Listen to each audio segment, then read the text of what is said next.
Antum tahu Syekhul Islam Ibnu Taimiyah rahimahullah? Syekhul Islam Ibnu Taimiyah rahimahullah hampir di semua fan kitab, fan ilmu, beliau menulis kitab. Dalam masalah tauhid, dalam masalah akidah, dalam masalah fikih, fatwa. Hampir semua fatwa Syekhul Islam, pendapat Syekhul Islam, buku Syekhul Islam masih ada hari ini. Masih tersimpan. Masih dibaca oleh muslimin, masih diambil manfaat oleh muslimin. Secara logika, para hadirin dan hadirat, Syekhul Islam itu beliau dari penjara ke penjara yang lainnya. Masuk penjara, keluar penjara. Bahkan orang-orang yang hidup di zaman beliau menukilkan pendapat Syekhul Islam Ibnu Taimiyah rahimahullah, mereka tidak berani. Siapa yang menukilkan pendapat Ibnu Taimiyah itu masuk penjara. Bahkan orang-orang yang menukilkan pendapat Syekhul Islam, mereka mengatakan hadil mas'alah qad basata fi mawdi'i. Masalah ini sudah dibahas dalam kitab-kitabnya. Kitab siapa maksudnya? Kitabnya Syekhul Islam. Gak berani mereka menyebutkan qala Syekhul Islam dalam kitab ini halaman sekian, gak berani. Diboikot habis-habisan. Secara logika kita, secara matematika kita, kira-kira ilmunya bisa tersebar enggak?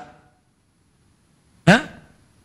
Di masanya diboikot, kitabnya nggak boleh disebarkan, ya fatwanya nggak boleh disebarkan, pengajiannya juga nggak boleh diadakan.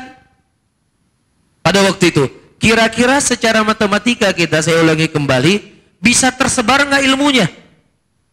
Hah? Nggak bisa tersebar. Ya, makanya sesuatu itu jangan kita hitung selalu dengan matematika kita. Kalau kita hitung dengan matematika kita akan membuat kita menjadi orang yang lemah. Akan membuat kita orang menjadi putus asa. Tapi kita hitung dengan wahyunya Allah Tabaraka wa Ta'ala. Wa amma az-zabadu fayadhhabu jufa. Wa amma ma yanfa'un nas fayamkuthu fil ard. Adapun buih di lautan, kata Allah, walaupun jumlahnya banyak, maka dia akan hilang begitu saja. Wa amma ma yanfa'un nas. Adapun sesuatu yang dibutuhkan oleh manusia, yang dibangun di atas keikhlasan, maka itulah yang akan Allah abadikan di muka bumi ini. Jangan tanya bagaimana caranya, Allah yang lebih tahu apa yang terbaik. Jangan kita tanya. Ya, terkadang itu sebagai bentuk kasih sayang Allah kepada kita. Jangan pernah bersuudzon kepada Allah. Jangan hitung dengan matematika kita. Mungkin ketika kita meninggal, justru jasa kita itulah kemudian menjadi apa? Berkembang. Pahala-pahala orang-orang yang berbuat kebaikan dari hasil jerih payah kita di masa hidup kita, nggak ada orang yang ikutin, segelintir orang meninggalnya kita, Masya Allah, pahalanya semua mengalir kepada kita. Begitu juga Al-Imam Bukhari. Al-Imam Bukhari waktu itu beliau punya masalah dengan guru beliau, yang kemudian beliau diusir dari tempat belajar beliau. Beliau pulang ke kampung halamannya.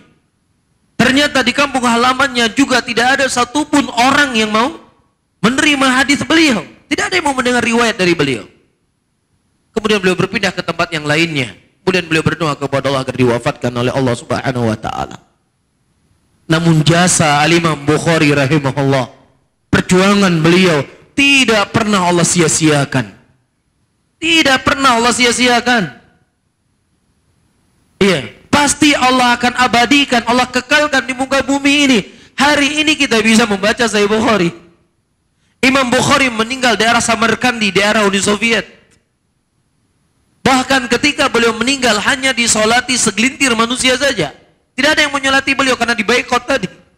Secara logika kita, mungkin gak Sahih Bukhari sampai kepada kita hari ini di kota Bandung ini? Itu bukan matematika kita. Matematika kita gak bakal sampai. Itulah berkah dari berkah ilahi. Berkah dari Allah Rabbul Alamin. Oleh karena itu, fasda bima tu'mar. Jalanilah oleh kalian apa yang Allah perintahkan. Adapun hasilnya, Allah yang akan memberikan kapan itu yang terbaik buat kita. Apapun itu.